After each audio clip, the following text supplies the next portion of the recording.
Welcome back. Yeah, I wanted to show you the rest of this. Now usually when you do a comic strip, it's 3 panels or slightly more. It's not in this kind of order necessarily, or it's like a 1-panel thing.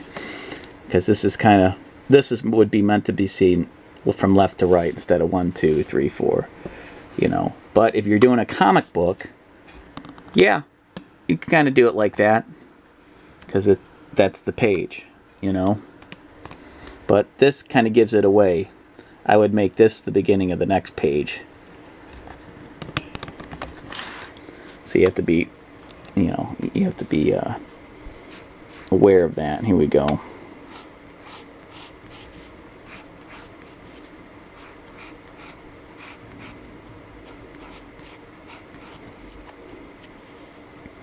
Again, I can give him a little thumb if I want. He's like he's got gloves on.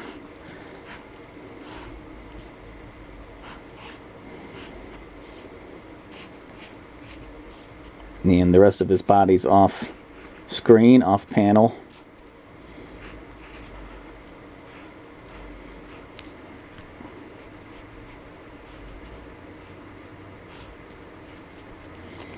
Notice I'm taking a, probably shouldn't have drawn so hard right there.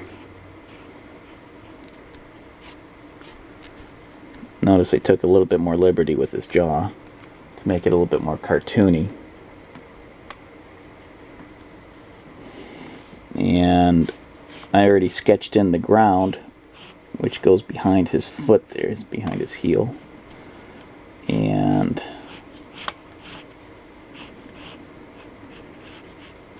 this hole can be a grass hole or a concrete hole.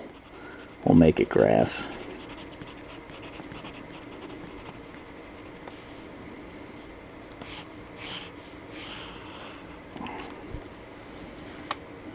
Alright, just as long, you know, you can darken this with some more lines, lighter pressure on the pencil.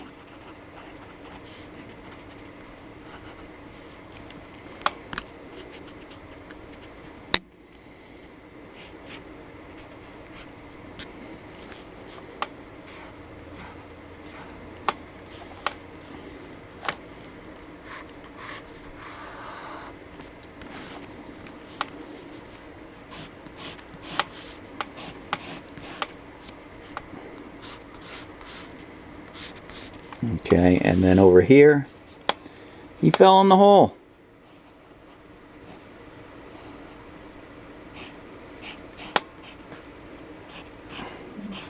And notice his arms are kind of like noodly. You don't even have to do all the fingers, really. If you don't want to, it's your choice, it's cartoony. Now here he doesn't look as big. And that's alright, because gravity's bringing the blubber down, whatever he is. This is his nose. You don't see his eyes because his eyes are looking up and back towards the back of his head a little bit more. So let's try to make it consistent with that one.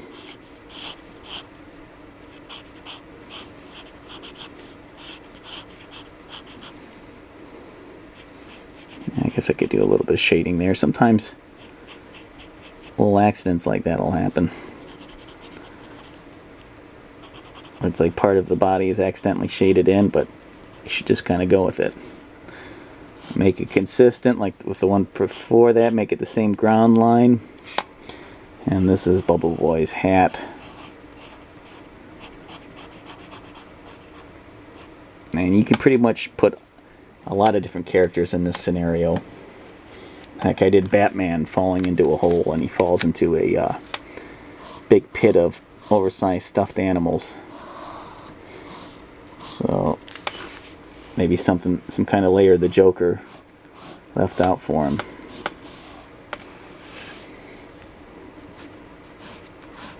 And again, I'm just doing this for my book, my workbook, so there you go. Now all I got to do, I got to erase these lines. That's some That's some movement. I'll erase this in here. Oh no, that's part of the shadow. That's kind of a neat little detail. I added a little bit of shadow that follows the foot there, which I can do on this side too. You always got to remember, where's the sun coming from. I think the sun's probably coming from up to the left, causing him to keep that shadow. And you want to keep the shadows consistent, so his body's still kind of right there. And yeah, let me erase these sketchy lines here. And if I wanted to ink, I would just ink the heavier lines, and there you go. But I'm not going to have you guys watch me erase all these lines. Thanks for watching. Trying to think of some more things I could do in the meantime between films. It'll probably be drawing oriented, or I'll put a live podcast up, so keep yourselves, to keep putting out content and keeping the channel alive in between movies and Musclehead skits. Alright guys, thanks for watching.